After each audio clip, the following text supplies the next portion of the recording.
It's your girl Keela Gang. Keela Gang. Keela Gang. And y'all already know what it is. We back at it with another video, and this is my first video of 2022. Don't judge me, y'all.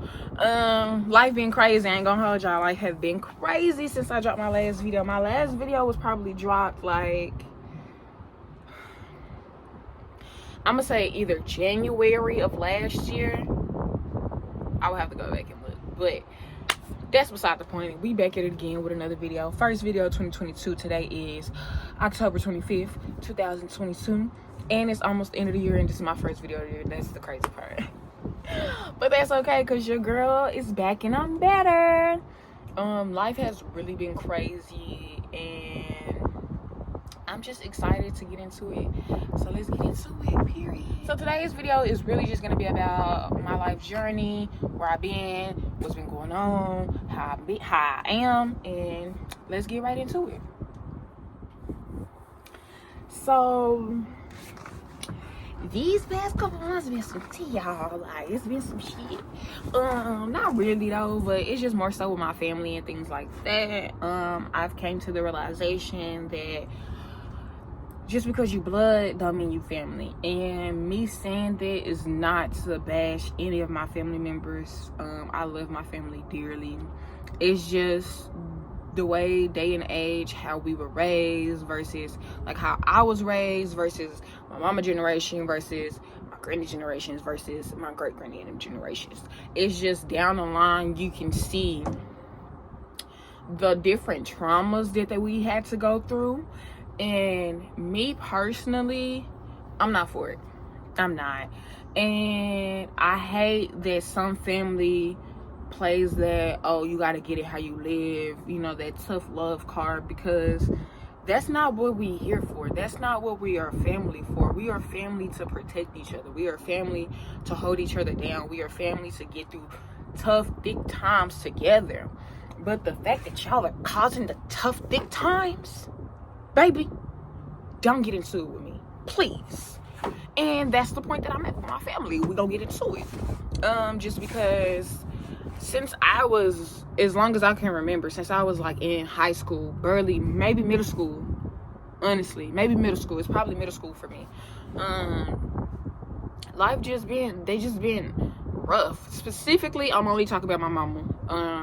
Just because I was raised only by my mama. I do not know my father, although we do live in the same state, and he's a police officer, and he literally knows everything. He probably knows everything about me, and I know everything about him, and that's cool. But to this day, I've only seen my daddy once,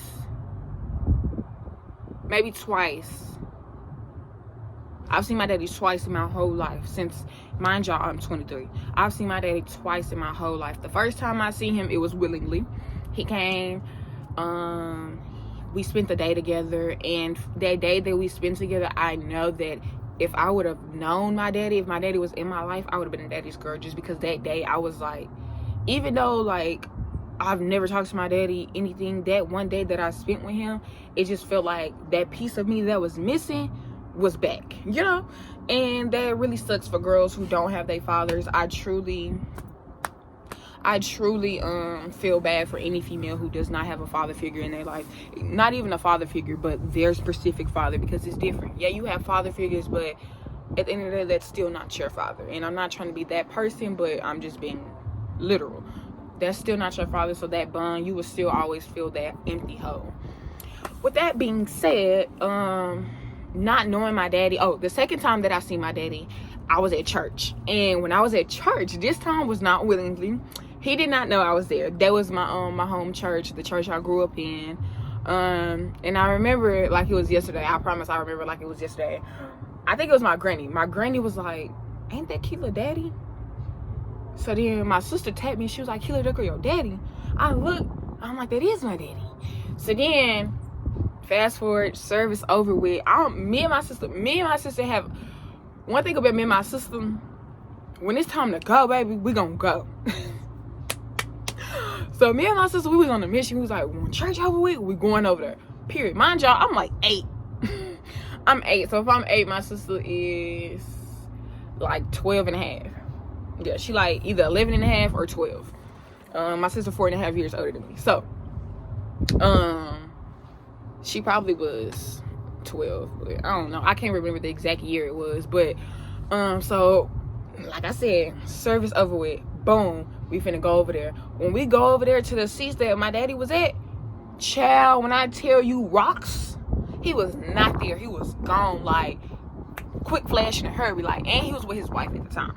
So I'm guessing that was his wife, just because how he bolted out of there.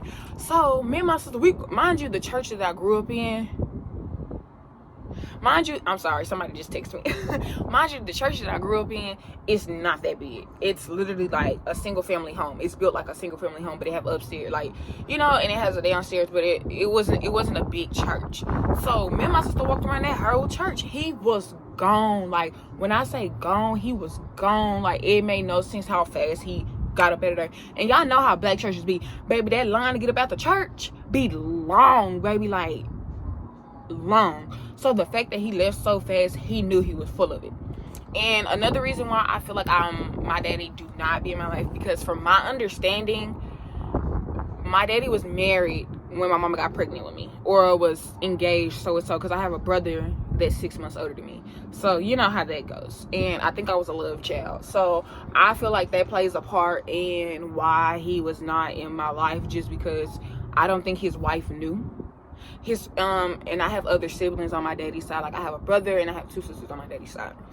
I have an older sister, the brother that's 6 months older than me, and then I have a younger sister. And then on my mama's side, it's just me and my older sister.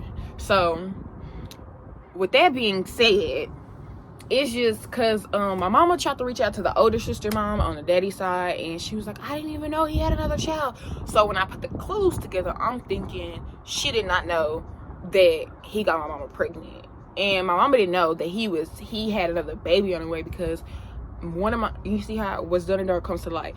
One of my mama friends seen my daddy out and about, and he had a baby with him, and she was like, oh, I just seen, you know, your baby daddy and your daughter. She like, my daughter is right here in my hand. That's when all hell broke loose. That's how my mom figured out. So ever since then, I just think they have not communicated and things like that. Boom. So that had already played a toll over my life, just not having that father figure in my life. It just messed me up bad already before I even knew. I have bad relationships with men. Mind you, I am off men. I do not talk to men. I do not look at men. If you fine, I will let you know that you fine. Popples. I'm like, you fine. That's all. That's it. It ain't nothing more, nothing to it. If I call you fine, that don't mean, you can say thank you, and you can tell me I'm cute if you think I'm cute, but don't try to push up on me and, you know, make it anything else that it have to be, because that's not what it is. I do not want you. I am celibate, and I'm gonna be celibate until there's a ring on this finger. Sorry to y'all. So, and that's something that I'm standing on, just because the encounters I've had with men from, like, no, it's not worth it. Nor are these men showing me that y'all are the reason why I'm putting all the stress on my body, messing up my pH balance, being lied to, being shitted on, having females call my phone. No, we not doing it. So, and I don't think people talk about that enough. People don't talk about how not having parents, or parents that really treat you right, will affect you growing up, or just having family or support systems affect you growing up. So this video is really just touching base on mental health, how relationships play a part in your life, and just opening your eyes to what's really going on. So now onto my mother's trauma. And I feel like, truly, I feel like my mother's is worse. The trauma I got from my mama is worse, just because my mama was in my life. And when I was growing up, when I was in elementary school, I was a mama's girl. I was a mama's girl to the T. Wherever my mama went, I'm going to. And if I can't go, my mama not going. I don't care. If I can't come, my mama not coming. Period. And there was like that literally until I got to middle school. When I got to middle school, mind y'all, my sister is 4.5 years older than me. So we were technically we were in middle school and high school all together. not middle school and high school, but elementary and middle school. Technically, we went to middle school and elementary school together. And even when my sister was in middle school and I was in elementary school, we were still able to do stuff together. It's when I got to middle school. Not when my sister got to middle school, but when I got to middle school, being the baby. When I got to middle school, everything changed. I couldn't go nowhere. Mind you, my sister being 4.5 years older than me, if my sister got to go places, my mama was literally like, take Keela with you. Like, just take her with you. That was my way out. That was my way of doing stuff. That was my way of going places. Take your sister with you. So I went with my sister. But once I got to middle school and my sister's in high school, my mama was not going for that at all. She like, nope, you can't go. None of that. Okay. So, like I said, once my sister got to high school and I'm in middle school, my mom was not going for none of that. She was like, nope, you can't go. So it was at a point to where I was like, okay, I'm literally like, I can't do anything. My friends are inviting me places and I still can't go. So, when I was in 6th grade, I ran away for like a week. And when I ran away, I feel like that might have changed me and my mama's relationship for whatever reasons, but it did. And I understand. I ran away just because as a kid, as a parent, you have to let kids be kids. You have to, because trying to tell them they can't do this or don't let them be a kid and just having them cooped up in the house all day, that's how rebellious start. Like, I'm gonna start being rebellious just because you're not letting me go. So I'm gonna do it on my own. I don't care. And that's what I did. The reason how my mama found me is because I was at Walmart and I got caught shoplifting. I got caught shoplifting, so they called my mama. She came up there. When I tell y'all, she whooped me so bad. I felt like she whooped me for every day that I was gone, and it was so bad. But after that, I just, our relationship probably really wasn't the same. We just wasn't as close anymore, which is cool. I understand she probably feels some type of way, but at the end of the day, I feel some type of way too. You stop letting me be a kid. Why? Because my sister's 4.5 years older than me. She's in high school now. What about me? I'm still in middle school. I'm still growing up. Why can't I go be a kid? Why can't I go outside? Why can't I go play? I'm just trying to go play. And you want me to stay in the house cooped up? No. It's probably bad that I did it, but no, I'm not gonna do that. I'm a kid. What do you expect a kid to do? I'm either gonna play in the house, break the stuff in the house, or you're gonna let me go outside and be crazy and play at the park and do what I want to do. Like, but she didn't, so I had to find my own way. When I got to high school, it got worse. It got really, really worse. My sister had my niece when I was 15, so I was a sophomore in high school. And after my sister had my niece, it's just like I became invisible. My niece took my spot. Mind you, I'm the baby. My niece took my spot. I do not care. And I did not blame my niece. I don't feel any type of way about it, just because I'm, at this point I'm 15. Like, I'm not worried about not having attention. I already have not been having it since I was in 6th grade. So that wasn't really nothing new to me. But this was different. When I say it's like I did not exist. The only time I existed is when they needed me. When they needed me to watch my niece, when they needed me to go do something, when they needed me to do this, when they needed me to do that. Other than that, Keela is a non-factor in their life. And I missed that on job opportunities because my mama just was like, no, I'm not taking you. Why? I don't know. She was just like, I'm not taking you. My sister didn't have a car at the time, so she just, and then when my sister did get a car, my sister wasn't at home. After she had my niece, my sister just became distant, from the house. Not from us, but from the house. She never came home that much. Mind you, I'm up day and night with my niece. Day and night. My niece only sleeps in my room. I'm the only one who wash her hair. I'm the only one who bathe her. You would have really thought it was my child. Mind you, I'm 15. So it's life just completely stopped. And then on top of that, I'm in high school. So it's it was just hard because, and you know how it is in high school. People just, you getting older, you're trying to fit in. Not saying I was trying to fit in, but it was just high school drama, how all of that goes. Just a whole lot of for no reason. Shout out to Zoe. So then my senior year comes. My niece is now 2 at the time. My sister, she moved out without telling her she moved out. But mind you, my niece was still with us every day. Exactly. So my mama worked from 6 to 2, 6 o'clock in the morning to 2 o'clock p.m. So she was gone always in the morning. So by the time I wake up to go to school, my mama already at work. My sister moved out without telling us. So I'm literally the only one at home with my niece. I can't leave her here. This is a baby.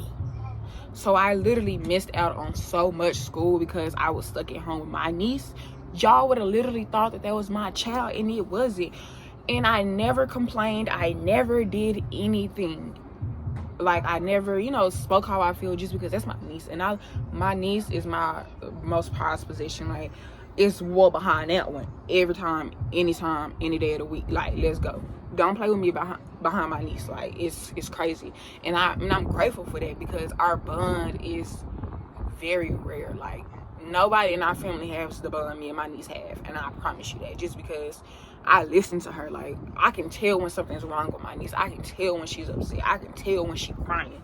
Like, she could have her back turned to me and I'm talking to her and I can hear it in her voice. What's wrong with you? Why are you crying? And we just gonna talk about it. I didn't have that. I didn't have nobody who paid that much attention to me to where they can know when something's wrong with me just by the sound of my voice.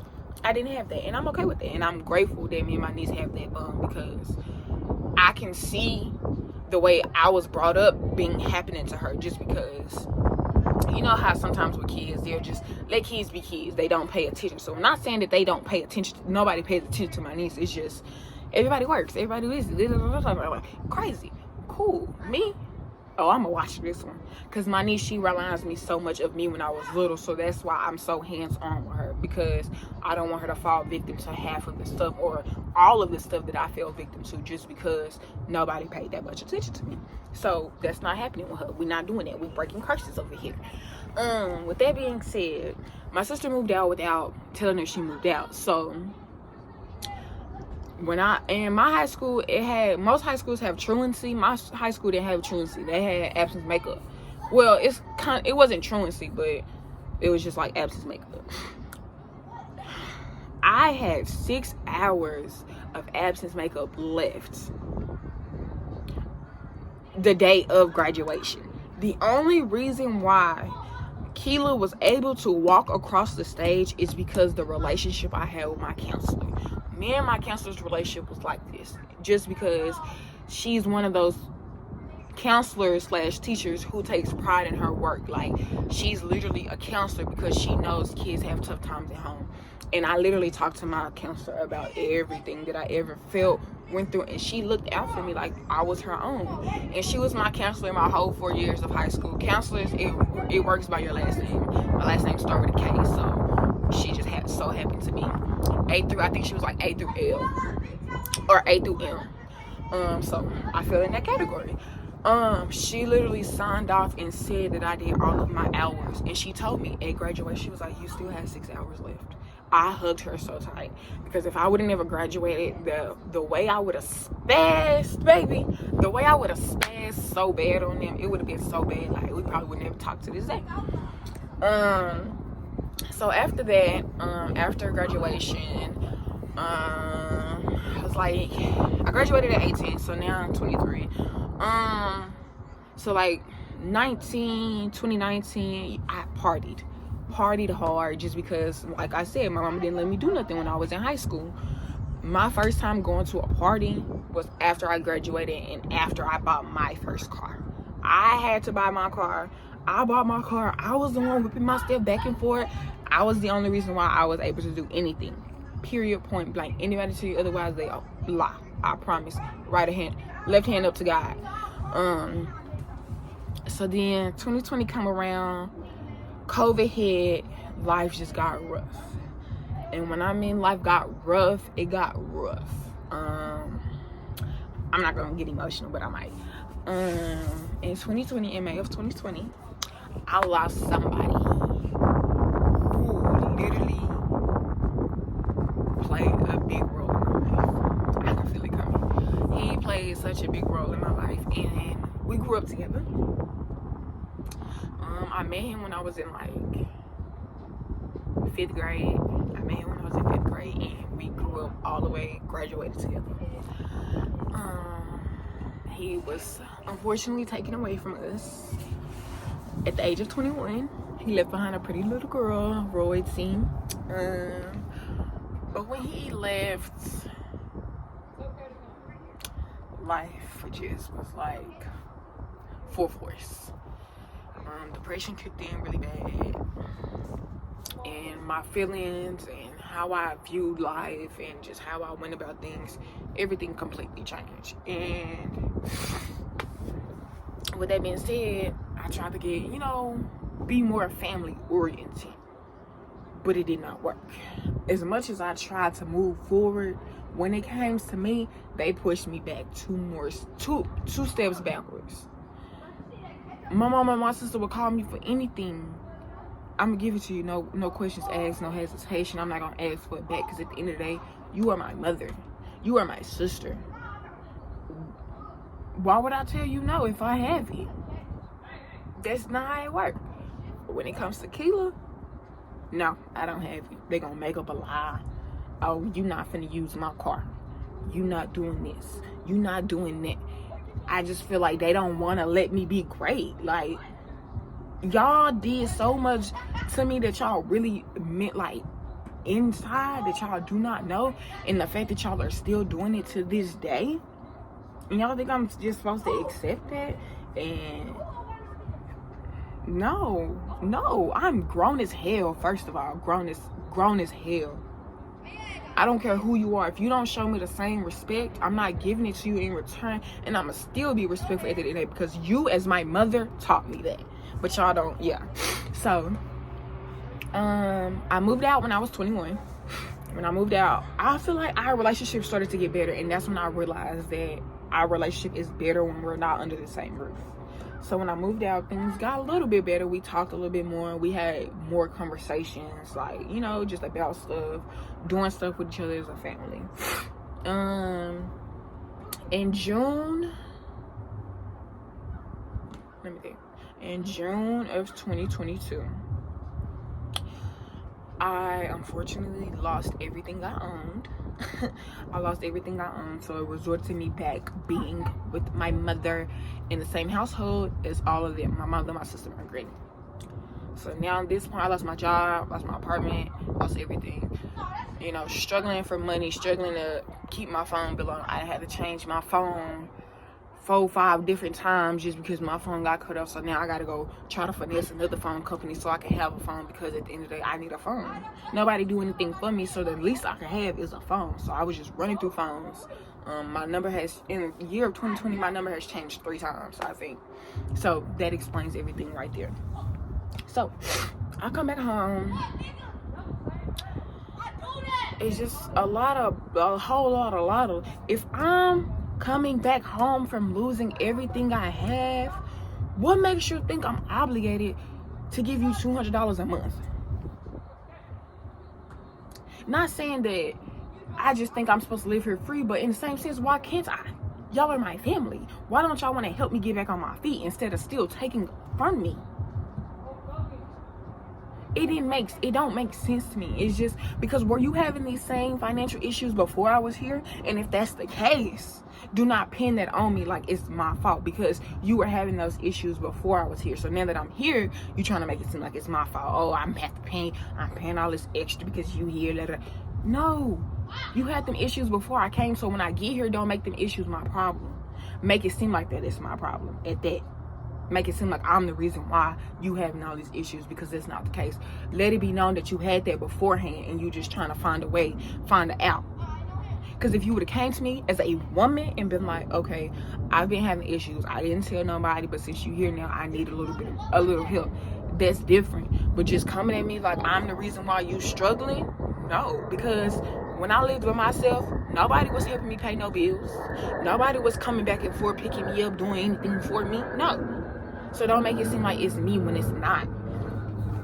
That being said, mind you, I lost my job, things like that.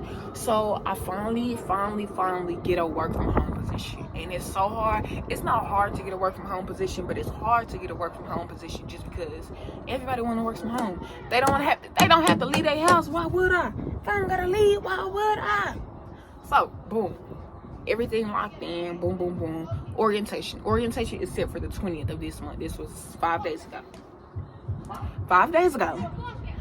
Mind you, I told my mama beforehand that I had orientation, like 3 days beforehand. I told her, I'm like, I got orientation this day for my work from home job. She made it seem like she like cool with it. She's like, okay, they gonna give you the equipment and everything. I'm like, yeah, I just gotta go to orientation and get it. The 20th comes. I'm getting ready for orientation. Literally getting ready for orientation. I go in to go get the keys at my mama's room. She like, where you think you going? I'm like, I have orientation. No, you're not going. You're not finna just keep making plans in my car and thinking you can do this all day and night. I'm finna go somewhere. Mind you, my mama clocked in working because she worked from home. So she's clocked in on the computer working, taking calls, but you finna go somewhere. If you don't want me in your car, just say that. As a grown woman at the age of 50, why are you lying to your child? And that is just the stuff that I cannot take, because you blatantly just shutting me down, not giving me the time of the day to grow and expand. And that's something I do not like, and I cannot mess with, because you are my mother. My mother. I came to choke with a bang. And you telling me no and all of that? It's just something that I couldn't get jiggy told. Mind you, my mother is the type to her, she wants you to beg and plead her. Baby, I'm grown as hell. I'm not gonna beg and plead you for a damn thing. I'm not. Because I'm not gonna give in and give you the satisfaction that you're looking for and humiliate myself. And for my mother, are you crazy? No. So, I threw her keys. I literally threw them. I chunked them shits. I chunked them. I didn't chuck them at her, but I chunked them down. And I slammed her door and I walked out. Mind you, that broke me down. I was hysterical the whole day. The whole day crying just because it hurt. Since I was 15, younger than that, since I was like 12, 13, and this is still going on at the age of 23. Imagine why I'm in my breaking point. Imagine why I'm hysterical all day. Y'all keep shutting me down, you don't understand how bad it feels to get told no. And then on top of that, from your mother, from your family, just being told no. And when they can do it on top of that, when someone can do it for you and they still telling you no, what is the reason? What was the reason? So, I threw her keys down the whole day. Mind you, I haven't talked to my mama since that day. It's been 5 days. I have not talked to her since that day. She come in, she be trying to say little things to me. I just look. I literally just look, because I don't have anything to say to you. And you was the one who taught me, if I don't have something nice to say, don't say it at all. And I'm not gonna disrespect you to the point where we gonna get into it that bad, because the way you make me feel, I will go there with you just because I'm so fed up. I matter, like I do. But when it comes to my sister, I'm gonna kiss her dirty drawers, baby, gonna kiss them. And that's another reason why I don't do the tit for tat with my mom, because you showed me your hand multiple times. And you think I'm finna? No, I'm not. No, I'm sorry. Literally, you know, I'm the less problematic child. I'm not finna argue with you. I'm not finna go back and forth with you. I'm not finna do none of that. I would literally look at you in your face like this. Why are you talking crazy? And be like, are you done? Not even that. Walk away. Because at the end of the day, I'm not finna feed into the negativity. I'm not finna feed into the tit for tats. I'm not finna feed into the, oh no, I'm not finna kiss your ass. I'm not doing none of that, because I personally am not doing that, and nor did you raise me that way. So, but my sister on her, she'll get into her mama, she'll call my mama crazy, she'll call, but my mama love her dirty jaws. That's her firstborn, that's her first love. I get it. She gave her first grandchild. I get it. Like, I'm just little old Keela, just a lump on the wall. Like, I get it. So,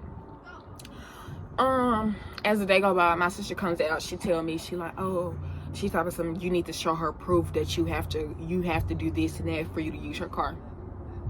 I'm not no fucking prisoner. I'm not finna show you a damn thing. I'm not finna do anything, because wow. No, I'm not no little kid. I'm 23 years old, baby. And I act like I'm 23 years old. I pay my own bills. I don't ask you for anything. So no, I'm not showing you a thing. I'm not. Because at the end of the day, you're going to respect me as an adult. I'm not no 16-year-old little girl no more. You're going to respect me as an adult, whether I have to teach you the hard way or not. Bet. Cool. Bet I want to ask you to use your car no more. Bet I want to ask you to do anything no more. Gotta get it how you live. And yeah, that's the point where I have to get it how I live, because I turned my back. Because I'm not gonna keep letting y'all play with me and play with me and play with me and just sit there and take it. No. So when I had my breakdown, it was just like, I felt everything. I literally cried all day and night, and I just really came to the realization that family is so important that when you don't have a good family-oriented system, it can cause so much internal issues. Like, it really makes me cold. It really make me I don't trust people. I know people who have known me for literally half my life, if not most of my life, and they do not know I have a sister. They think my niece is my child. And I'm like, when have y'all seen me pregnant? Let's be for real. When have you seen me pregnant to think this is my child? Because that's how closed off I am, just because that pain came from my family. That abandonment came from my family. So why would I go get close to somebody that I don't know a thing about? Why would I open up to a person I don't know a thing about? And I would say it's a good thing and a bad thing. It's a bad thing because people see that as, oh, she don't really mess with me. She don't really, fool with me, because she don't tell me nothing. She don't open up about stuff. But then on the other hand, it protects me from a lot of heartbreak. And that's sad, because little do I know, I could be pushing away so many blessings just because of the trauma that y'all put me through, that I did not ask for. So, it could be 50-50. I say it's 50-50 in my hand. I say it's more good than bad, just because it put me in a position to where I was able to see the fakes from a mile away. I was able to see who was really doing me wrong. I was able to see who wasn't really here for me. I'm also able to see who really here for me. I'm also able to see who gonna go to bat for me, who gonna ride out for me. Like I said, it's 50-50 to some people, but to me, I feel like it's more so good than bad. And having that breakdown, it just brought me to a point of realization. Like, I've been on a exercise journey. I'm 3 days consistent, and just being consistent, it makes me feel so good for myself. Like, my energy levels are like on 1,000. Like, the energy I get from working out is like something I've never felt in this world. And I'm gonna continue this journey just because I need something for me. I need to get this done for me. I need to show myself something that I've never seen before. I need to love myself like I've never been before. I need to cherish myself like I've never been before, and I need to value myself like I've never been before. And it starts within. And once I accomplish all of this and get all of these things done, then I know for sure that whatever God has stored for me will just fall into place. And that's what I'm waiting on. So it's really just more so of, if you have family issues, keep going. And I know it's hard. Some people don't make it, and that's the reason why I'm making this video, because nobody knows. I'm gonna tell y'all, but nobody knows that I've literally tried to kill myself so many times. The first time I was like 5, no cap. I was like little. And it's just because feeling abandoned, like feeling like I'm not worthy, feeling like that nobody care about me, feeling like I don't matter, that plays a part of a toll on somebody. And the fact that it's been happening to me since I was 12 years old, maybe younger, because if the first time I tried to do it I was like 5 or 6. I was in elementary school, I know that for a fact. So imagine that, and I'm 23 and I'm still going. Like, find something or somebody that's worth going. Do it for yourself. Do it, because when you get to that light at the end of that tunnel, you see like, oh my God, this is why God kept me going. This is why I'm so strong. Like, it makes you so strong. And I just hope and pray anybody who watches this video feeling the way I feel, that you find something that keeps you going. If you don't have nobody, you have me, and I got you. We gonna keep each other growing, because you need somebody. Nobody talks about that. You need somebody in this life in order to keep going. You do. No matter how you try to play it, how you try to look at it, you need at least one body to make you feel like you matter, because you do, and you do. So never feel like you don't, because I'm here to tell you that you do. And just keep going. Find you something, you know, whether it's reading a book, whether it's, you know, doing clothes, doing hair, you know, working out, anything. Just find you something that brings you a peace of mind and brings you happiness in a way that you like, okay, if I do this every day, this will help. This will get me to the point, get me to the light at the end of the tunnel. Find something that really makes you feel like that, even if it's a person, place, now, or thing. Please find you something that will really hold you over. Because if you don't, I know how we can go. And I would hate for anybody, because the suicide rate is so high right now. It's so high. So just keep going, keep pushing, and in due time, God is gonna come down and He gonna save us. And He's gonna push you to the end of that light, and He's gonna push me to the end of that light, and He's gonna show me, like, this is why I made you stand alone. This is why you had to go through this with your family. This is why. This is why. And when my day comes to my this is why, I'm going to be so grateful, because I didn't give up on myself. Because I was strong enough to keep going. You are too. So keep going. And we're going to get through this together. But thank y'all. This was me opening up. And this is something crazy, because I was never the one to be like, I'm never gonna go out on camera. I'm never gonna tell the world my business. Look at me, telling the world my business, almost crying on camera. And I'm grateful, because I'm human at the end of the day, and I wouldn't change my story, my ways, my anything for nobody else, because God made me like this for a reason. And in Jesus' name, everything will be all right. It's your girl, Killa K. Till next video. Love you.